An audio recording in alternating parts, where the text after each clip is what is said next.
Hey, Crushers Young here, bringing you another video in our Heroes Magnified series sponsored by Godzy Lab. This video is featuring Sorrow. Now, as a reminder, my personal Discord server is open to the public. The link for that is in the description below this video.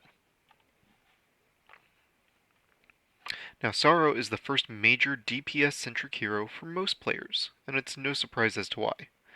With one of the highest base attacks in the game, ease of access to medals through her Crusher chest, and good support heroes for her such as Monkey Mortar, it is easy to build her up to stand behind your tanks.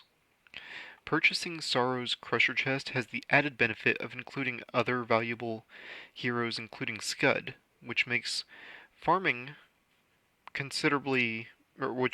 his medals, I should say, considerably easier while on the road to maxing Sorrow.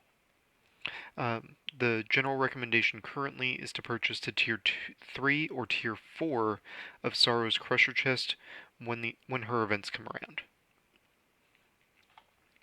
Now, Sorrow has a 2-star ability called Fatal Weakness that targets the enemy with the lowest percentage of its HP remaining.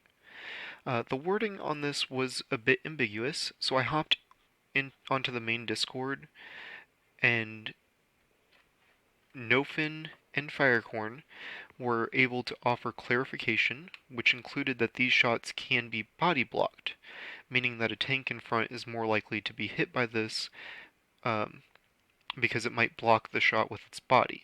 It was great clarification on ambiguous wording and much appreciated. Cater provided this response from the development team, which addresses body block more specifically for Sorrow.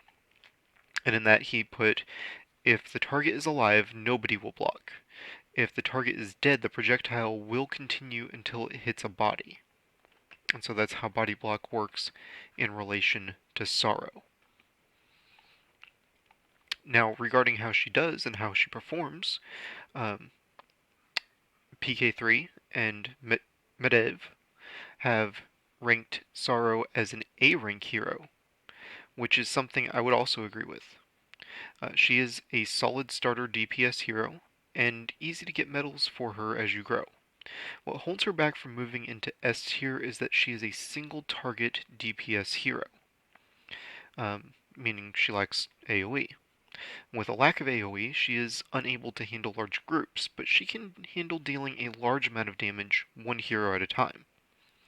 The bottom line is that she nestles in very comfortably into the A tier, and should be used by most players for her high DPS potential. Now, when considering what runes to run on her, there are several options. DRP and DPS are the best recommended options based on Mr. Moogle's spreadsheet. DRP being damage, rage, precise, DPS being damage, precise, and swift. I'm personally running the DRP loadout, and she does really well for me in Guild War, Blitz, and dealing damage as a crusher in Guild Raid events. Now, Mr. Moogle has said this in the Hero Encyclopedia, which I linked in the description below this video, which also lends to explain why she is so good at dealing DPS. She ignores the vast majority of defense. She deals 5 times damage on her 2-star ability I discussed a few minutes ago. She also has a solid base attack and a solid base attack range, making it easier to keep her alive for newer players climbing the PvP ranks. I highly suggest checking out the Hero Encyclopedia if you haven't already done so, for great information on a lot of heroes. And then, in addition to being solid for PvP modes like Arena, Guild War, and Blitz, Sorrow is also a crusher from the Astrolab Guild Raid event, and gets a ×3 bonus in Guild Raid events. This is where she can deal truly massive amounts of damage and should be used if you're a hitter in Astrolab and for many of the mini-bosses as well. Due to this fact, If you are a hitter in your guild, it is generally recommended to make Sorrow 769, as you're able to do so in order to better perform. Several players have made her 779, but as Mr. Moogle pointed out, she tends to get outpaced at higher levels of gameplay, and that would be considered an overinvestment. If you're using her just for PvP, then making her 759 would work for most players rather effectively. If I recall correctly, Sorrow was one of the very first heroes that I made 4-4 before the implementation of runes. She was a DPS powerhouse back then for me. And Sorrow is one of the newest heroes to get a new hero skin. She has the super fun looking Sorrow the Mischievous skin, and I just adore it. Some players have said that it looks like Harley Quinn, but I think it looks more like Tira from Soul Calibur.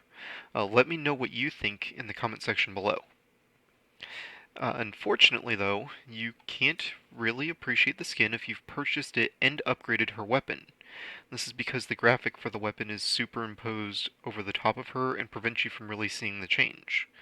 However, I have made a suggestion to change this very thing in the official Discord. The direct link to that post is listed in the comment section below, or in the description below this video. And if you'd like to see this change, I would encourage you to follow the link to the post and upvote the suggestion. What I've suggested is make a weapon toggle option for weapons on hero cards. This issue is glaringly obvious on Sorrow. With a higher level weapon, the weapon covers most of the hero model on the hero card, which makes purchasing the hero skin less appealing. Give us the option to toggle the weapon on or off when viewing the hero card so that we can appreciate the hero skin we've purchased. As I conclude today's video, I'd like to give special acknowledgement to Medivh for making the thumbnail for today's video. I'd like to thank the Discord users who helped contribute to this video. In particular, I'd like to acknowledge Mr. Moogle, Flocky, Monkey, Medivh, Nofin, and Firecorn. I would like to thank those of you who are interested in donating to this channel. The link for my Patreon is linked in the description below. And finally, I'd like to thank each and every one of you who take the time to make it this far into each of my videos. Your continued support is the reason I do this. Thanks for watching.